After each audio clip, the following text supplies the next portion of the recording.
what we typically find when people experience transformation in consciousness over time, they reach a point where they move to that I to we that James was talking about, where my spiritual practice or the experiences I'm having are no longer for myself alone.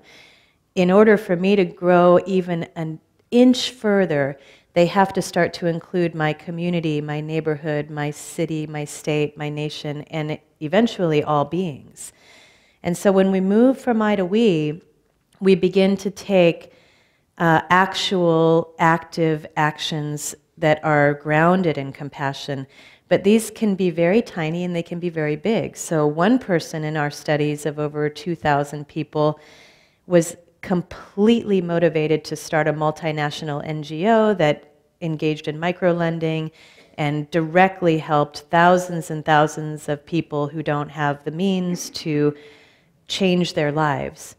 Another person said, I am going to be kind to every person I come across in a service position each day of my life. So when I go to the bank, I'm going to say to the teller, thank you so much for helping me, you're really good at this job. Or when I go to the grocery store, I'm going to say, I just love that sweater that you're wearing, or I love the frames of your glasses, or, you know, and those two actions, while they seem quite different on the outside, are motivated by the same level of growth and transformation, and they may even have as profound an impact on the world.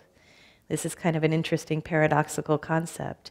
So those very subtle ways of being actively compassionate in the world, all the way up to the very public, large ways of doing it, if everybody found their way to do it, we'd have all of our bases covered.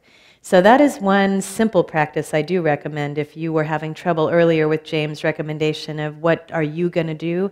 Try being kind to people in everyday life and see how much joy it kindles. You'll notice that people who are behind a counter in a service position are often just seen as sort of a robot, and when you notice them as a human being, they wake up and say, thank you. It's just thank you for seeing me, much less complimenting me or telling me I was doing a good job.